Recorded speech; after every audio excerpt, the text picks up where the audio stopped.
家这个民众版的 CPR。那在教学之前呢，首先最重要就是我们遇到需要帮助的人，最重要就是我们敢去帮他，敢去帮他做。因为我们在宣导的过程常常遇到很多民众说啊，我要是不熟怎么办，或是我不小心做错，会不会被他告？这个在我们紧急医疗救护法14之2条里面有明确的指出，我们基于帮忙他的一个情况之下呢，在刑事跟民事上面的责任都是可以免责的。好，那我们要怎么去帮他？如果今天看到一个人他不舒服，倒在地上，看起来好像没有呼吸心跳，我们的口诀叫做叫 CD， 也就是所谓的叫压电。那第一个叫呢，就是我们先去叫他，评估他是不是需要帮忙。第二个叫呢，就是我们指定一个人他去打119，指定另外一个人他去帮我拿所谓的 AED， 也就是我们的傻瓜电击器。那压等一下会教大家怎么去做一个压胸。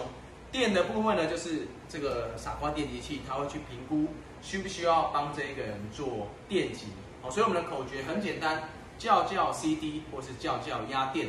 好，那第一个叫我们要怎么评估他需不需要呢？首先，我们就大力的拍他的肩膀，先生，小姐，不要太轻柔没有效果，我们就是要叫醒他。好，他没有反应了。第二个动作，我们去把手放在他的胸部跟腹部中间，这个交汇点。因为我们人在呼吸的时候，不管他是胸式呼吸还是腹式呼吸，他这个位置都会去做起伏。所以如果我们手放在上面，他没有起伏，叫他也没有反应，这时候他就需要我们去帮他做 CPR， 需要帮他做 CPR。好，那 CPR 的部分呢，我们要帮他压胸，要怎么压呢？首先我们用这个掌根的位置，这边是硬的，去压哪边？压他2个乳头中心的连线点这里，这个位置我们掌根去压这个2乳头中心连线这个位置。好，那我们另外一只手要辅助，就把它盖上去。我们一般来说，我们这个不包下去，然后我们都立起来，立起来。那有的人会习惯反过来，那这个就是看个人的习惯。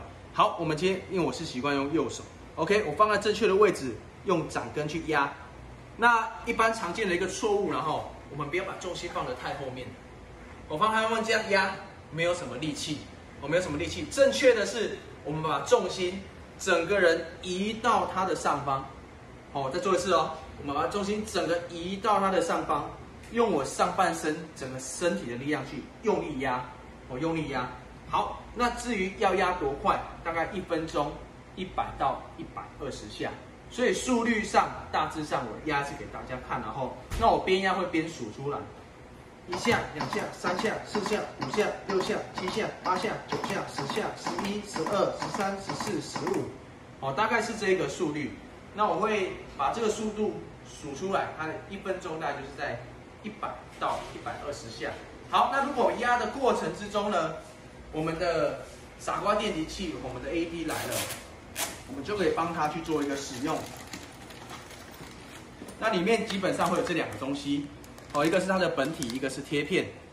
那我们 AED 的使用口诀，我们电击器的使用口诀是开、贴、插、电。第一个开非常的清楚，这个 on 跟 off 就有一个很明显开关的位置，把它按下去。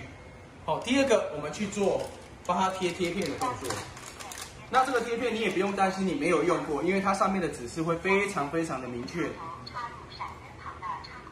它上面会非常明确告诉你它要贴在哪边。OK， 这样看得很清楚了哈。一个在上胸，一个在侧腹，我就照它的指示去贴。我先贴上胸这一块 ，OK， 贴这个位置。这个侧腹的这一块 ，OK， 贴到相对的位置。那第3个口诀呢，我们叫做插。我就把这个插头插到我们的本体上面去。那你也不用担心它会插反，因为只有一个方向可以插得进去。OK， 这样就插进去。